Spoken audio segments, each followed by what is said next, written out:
Assalamualaikum. We are from Group 7. We have choose Manila in Philippines as our tourist destination. Before we start, let me introduce our group members. We have 7 members includes Nur Iza, Muhammad Safwan, Beatrice Hasmin, Ekulap, Muhammad Nur Farah Elisa, and Jaya Shalini.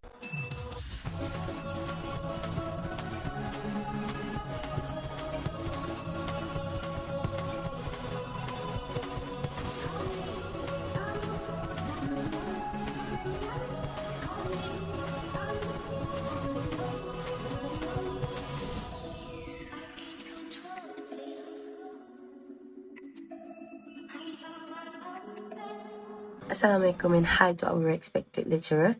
I am Nufara Elisa binti Jafri with metric number 277884, which elaborates about the background of Manila, Philippines.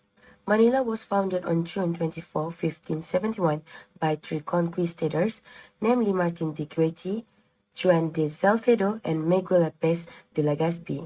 During the Philippines Revolution, Manila province was the 8th and last province to launch an uprising against Spain, paving the way for the establishment of the Federated Republic of the Philippines. The province of Manila still existed until 1901, when its territory was broken up by the U.S. colonialists. In 1941, at the outbreak of World War II, President Manuel L. Quezon established the city of Manila as an emergency measure, merging the city and municipal governments of Manila, the capital of the Philippines, is one of the oldest cities in Asia. Based on its history, Manila comes from the Arabic word which means under the protection of Allah, which is fi amanillah.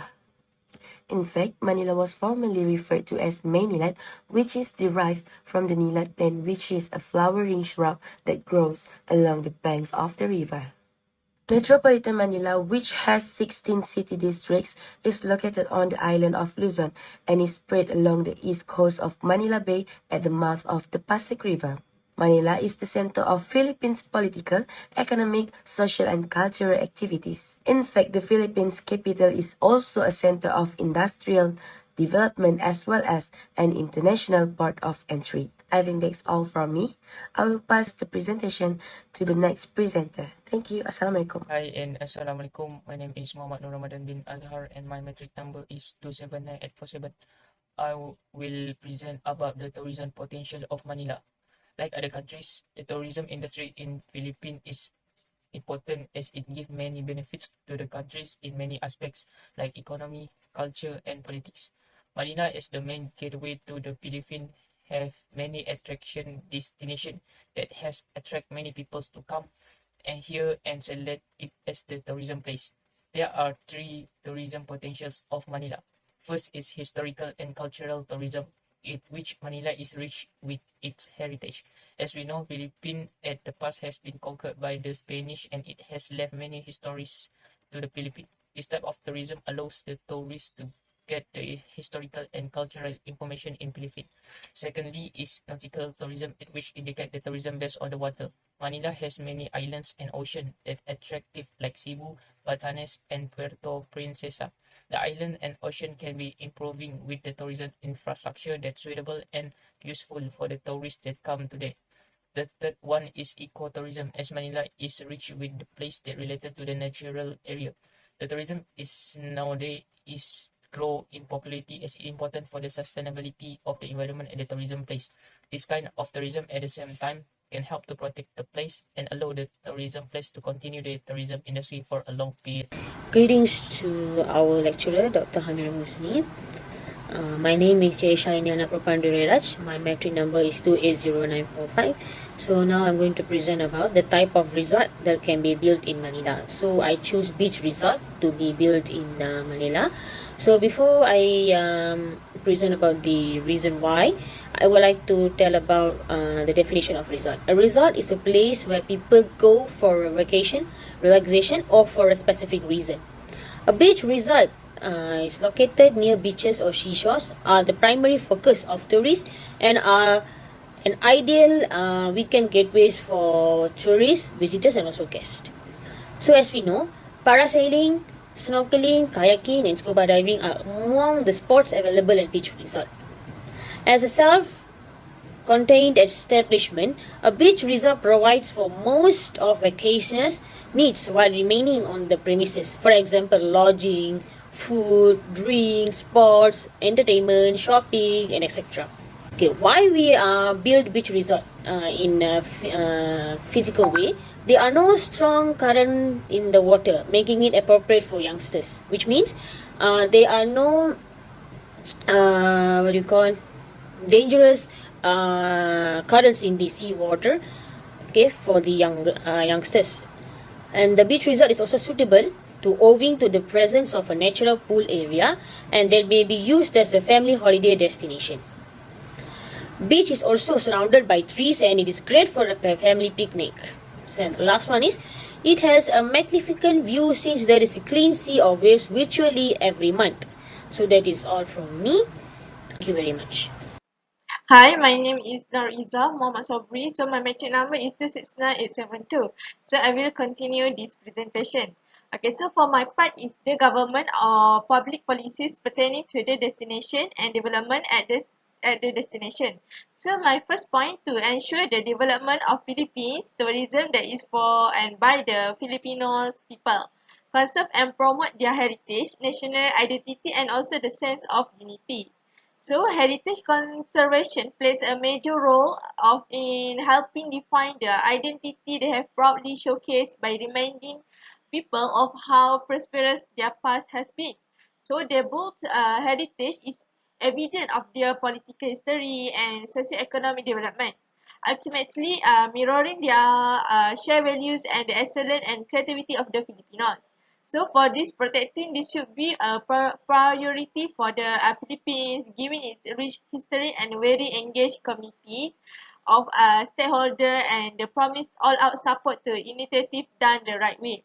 So my second point is recognize sustainable tourism development as integral to the national socio-economic development effort to improve the quality of life of the Filipino people.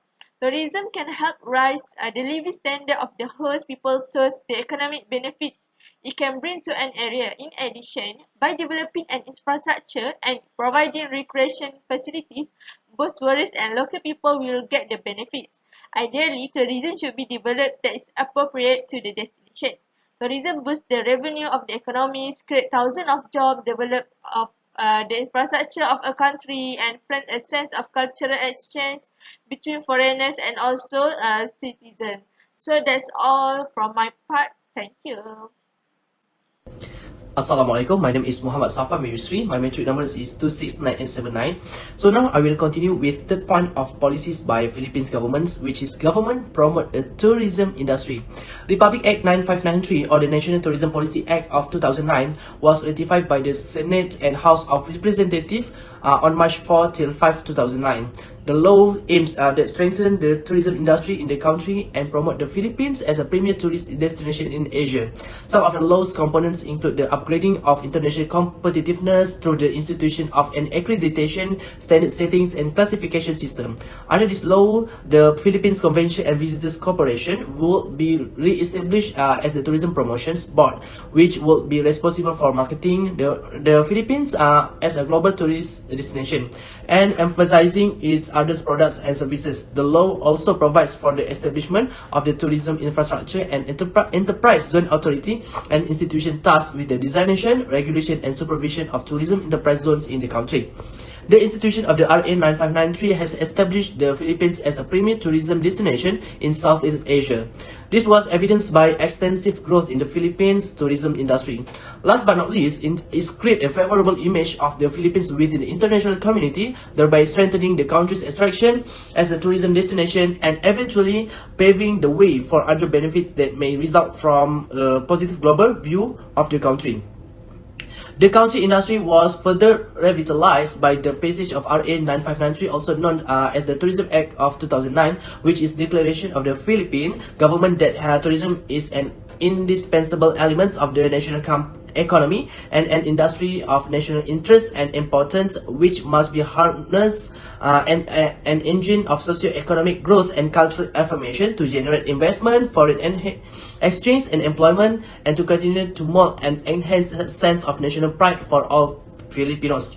To date, the tourism sector is considered priority sector, able to drive efforts to encourage inclusive socio-economic development, reduce poverty, promote gender equity and private sector participation, and safeguard natural and cultural heritage. It is aggressive in its tourism marketing campaigns such as the It's Fun in the Philippines, which highlights the most important attraction in the country, can offer aside from its beautiful beaches and perfect weather, its people, the joyful disposition and love of life makes every vacation in Philippines an unforgettable experience. Its driving principle in growth in economic to lead down the better life for people. I think that's all from me. Thank you very much. Tourism planning process is an ongoing process that must keep up with the changing characters of the rules and of the destination area.